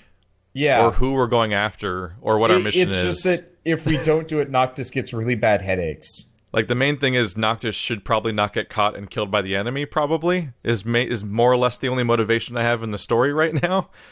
The story basically is like, you leave home on a road trip to go meet your bride-to-be, and oh no, your home got attacked while you were gone. Like, that's the end of, like, chapter 2 or whatever, which is what the Kingsglaive movie is your home being attacked. So that happens off camera, so that's cool. Great storytelling there. It's all in a movie you have to watch separate from the game. And so then you start going on a journey to just wander around the environment and collect stuff. So every single story mission so far has been a chapter where you meet up with someone, drive from point A to point B in real time, because there's usually a conversation happening the whole way, like GTA, do a really brief fighting segment or super scripted linear thing where they introduce a mechanic that sucks and you have to just deal with it for the next 10 minutes and then it goes away. Stealth. Yeah, like stealth mechanics. Then a cutscene, and then it's over. And so, like, entire story missions of this game that are entire chapters are about as long as some of the missions in a GTA game, where it's just like, go to place, go fight, leave. But then it's like, chapter complete, like you did some big chunk of the game, and I'm like, there's no story happening, and I don't feel like I did anything. Half an hour and that level wasn't fun or interesting, and I'm like, what? How is this the story of this game? I'm baffled by it. And I know we've probably discussed this on our World of Warcraft playthrough, but from what little I've seen from, like, trailers and Wander playing it, I just do not like the aesthetic of the game. It doesn't... It's very, like kind of 50s, 60s Nevada. Yeah, I think we went on for a while last time about that. Joints? Yeah, we did. Like, the environment just doesn't match up with itself, so it's like... Does it kind of look like the Lost Boys, like, 50s type of thing? Well, you've got fantasy like monsters, but they're in like an Arizona like back roads like diner area that goes off to a coast that looks like California areas with redwood tree like locations a bit. But then like across the river, across the bridge, there's like a straight up fantasy kingdom of like the castle that's in Kingsglaive and stuff, and this is all mixed in with dungeons that are like fantasy ruins with monsters, and none of it feels like it matches. Which I think we talked about last time with the idea of, like, you'll find a guy with a broken down car and the quest is just go get him a thing to fix it. But he's standing out there in the middle of the night surrounded by super monsters and none of it matters because they won't hurt him for some reason. And, like, none of it jives. The roads look like conventional roads. The cars look very outdated. The gas station. Yeah, they even comment sometimes about how outdated the cars are in comparison to your already presumably, like, 30, 40-year-old supercar, admittedly. But your supercar doesn't really look like a supercar. No, it looks like a fancy car. Apparently, in the end game, it gets like an upgrade to make it super, but whatever. And this is like post game, which is why even bother? I agree with the people in chat. Chocobos are the only good thing in the game. The chocobos are, in my opinion, except for one glaring issue. When riding the chocobo, you can't switch the music, so get ready to listen to only the chocobo theme. Now, the chocobos have their tails in the air. They do not have their buttholes showing, right? You can buy hundreds of songs for your car, but the chocobo song is always the chocobo song. Yeah, and you can even get a player MP3 player, and the moment you hop on that chocobo, this song is gone. I've been listening to a lot of Final Fantasy X battle music. Dissidia actually has some pretty good music too. I don't know. I love they're scary looking. What's really 15 are scary. What's really weird about the story too is that like the entire time you're in the open road and doing side quests or even just wandering around, it's nonstop like silly banter at all times. But the moment you're in any quest, it's interpersonal drama and anger and angst and darkness. But with the same people you were just joking with 2 seconds ago, and none of it like there's no flow to any of it. It sounds insane. And what's really strange to me about the whole thing is that the progression system doesn't even slightly match with the main story. There are dozens and dozens and dozens and dozens of like level 10 quests, which you have to like that you immediately out level. So like if you played any other open world RPG ever, you're like, oh, look at all these low level quests. I'll do these now, and I'll get to the main story when I finish these and stuff like that. It leads to a situation where you finish chapter 3 and you could be level 40 already, which is the recommended level for beating the game. Yep. You can beat you like way over level this game. I hit the recommended level for beating the game in the 3rd chapter out of 14 chapters. Oh, and I was with no grinding or anything. It was just doing the quests and doing the level up mechanic. Here's the weird part about the game. Levels kind of don't matter. Like, all the enemies do stupidly high amounts of damage for weird reasons. And like some side quests will have you like go off and fight X. And you'll fight it, and it could be anywhere from like a level 10 creature to a level 20 creature, and it's a complete crapshoot on whether or not it's going to heal you or not. Like, I fought level 20 horses, and had an easy time of it. Then I immediately went like 20 feet in another direction for another hunt, and fought level 20 giraffes, murdered the whole party. Yep. I went about 10 hours without having a single bit of difficulty with any fight, and then I had my first ever pack of Coeurls. Yes. Which are the lightning panthers, and they destroyed us. I actually had one of those attack me after chapter 2 or 3. Like, I walked out of that initial cave where you get your first King's Blade thing, and suddenly I'm dead because a Coeurl found me and murdered me. Yeah, the difficulty curves all over the place. Right? I fought only 3 Coeurls, just 3 of them, and I was level 30-something, and my entire party got decimated. But when I fought a super monster outside one of the relic locations that was 20 levels higher than my party, I beat him in 30 seconds without any sweat. Is this the Bandersnatch? It was the lightning vulnerable enemy behind the Toad waterfall at Malman and the Malmalam thicket. Yeah, that's the Bandersnatch. Oh, hey, you're fighting in this episode I'm watching. It was cool. Yep. What a coincidence. That was actually a cool fight. Like, the one thing they do well is like the monster design is amazing, and I really do enjoy like running into these things. It's just like they're over so fast. Like I found the underwater sort of underwater dungeon it immediately after the Melon Thicket in the main story. and I killed that thing in I think about a minute and a half, maybe two. And like I never got to see it because it kept flying. So I'm just like, there it is. I'll go hit it a bunch, and then I will use over whatever Ignis's second move is, which is ridiculous. And then that was just it. I killed it, and it was weirdly jarring because it was a really cool monster that I really wanted to spend like time fighting, Final Fantasy style. Because Yep. I mean, how long did it take to kill like Seymour and stuff? Oh god. When he first 10. summons the giant Aeon with the chains and everything, and I'm like, I'm doomed. This is it. Yeah. And that was the first time. That was like the first fight. Yeah. Is that a man hanging from a sign back there? Shh. Yeah, Seymour was like there's like 5 Seymour fights, and like 3 of them are in my top 10 hardest JRPG fights I've actually I done. was gonna say they're until like now. 20-minute, 40-minute slogs each. Exactly. Like I loved When that he about attacks you Final on the Fantasy snowy X. slope at the very end. Yeah.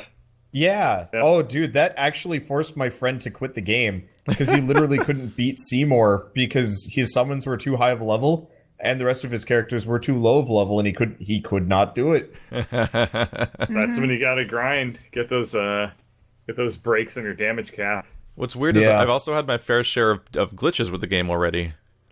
Really too often.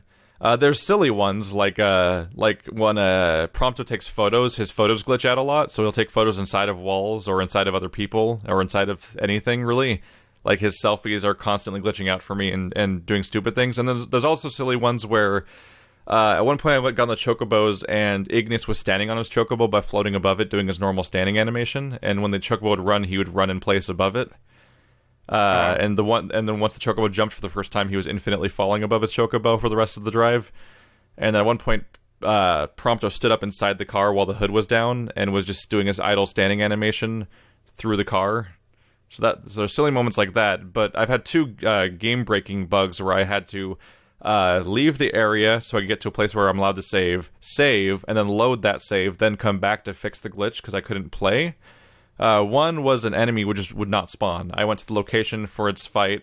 It was a small circle. It was like the first flan fight I was trying to do, and it was just an empty circle with nothing in it. And I would run around forever and nothing was happening. And the moment I reloaded my save, it was just right there in plain sight. But the second really breaking one was that I was in the water temple you were talking about. My camera stopped rotating. Ooh. So I was running around with a fixed camera angle, which was facing one of the walls, and I tried triggering fights. At one point during the fight, it turned back on rotation for 1 second, then turned it back off again.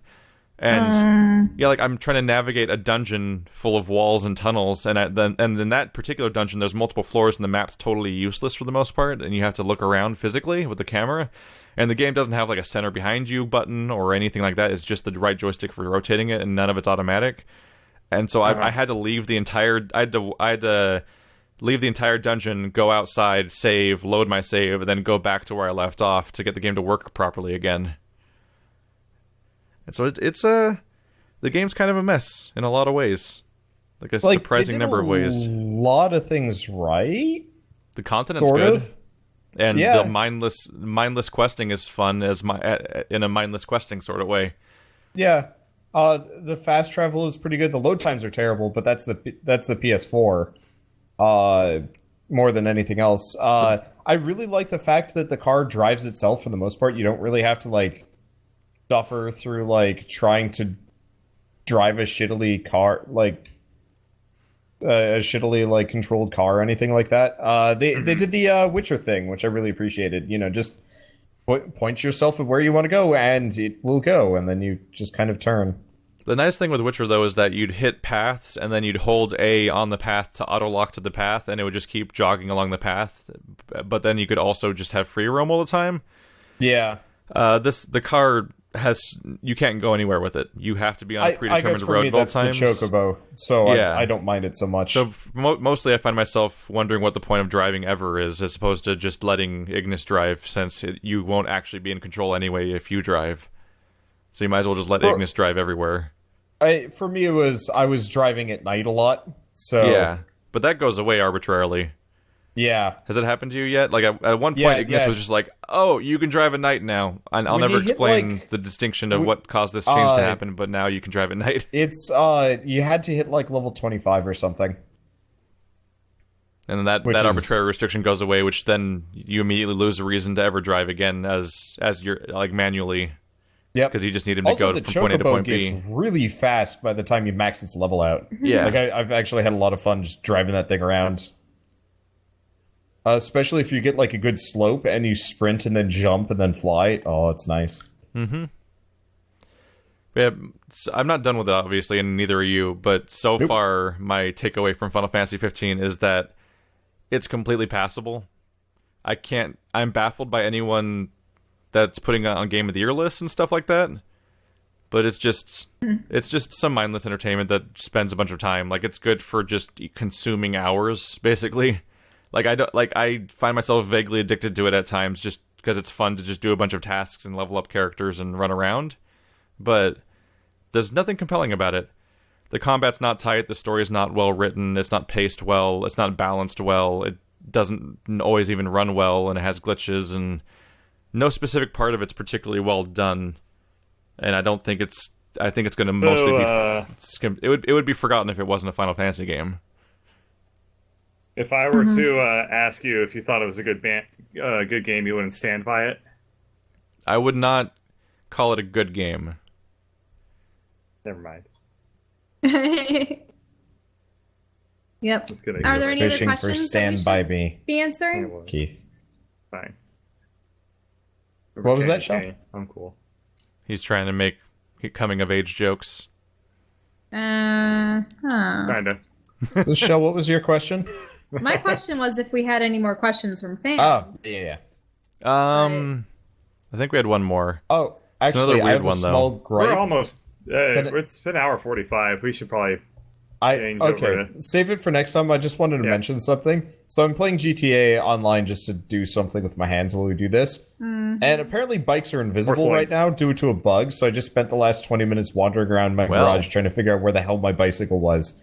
Turns out, yeah, just invisible on the wall. Good stuff. I bet your fans really appreciated that over seeing your face. Well, the moment I started playing GTA, the viewership went from 50 to 70, so You are Yes, Wonder works. Man woman. yes. All right. Man Wonder Woman. Well, with that thought, I guess we should. Yep, we send your know question- how to end these real Nope, well. Send your questions to FourNerdsQuestions@gmail.com. It's probably on the screen if you're watching this in video form. And if you're not watching on the video remember, form, then thank you for supporting SoundCloud.com/4nerds. And Maybe it'll be on thank you iTunes to one our, day. To our lovely patrons over at Lindor Chocolates for Trader continued support. Joe's. I have Grab eaten a few of yours. them on camera. Still, Yeah, they're good. I need to Actually, get some of those. Lindor Lindors chocolate are is really good Oh, we I should really- go get those Whole Foods. because they're all truffles. Those are textured great. and layered and stuff. Oh, All right, yeah. next time. All right. Bye.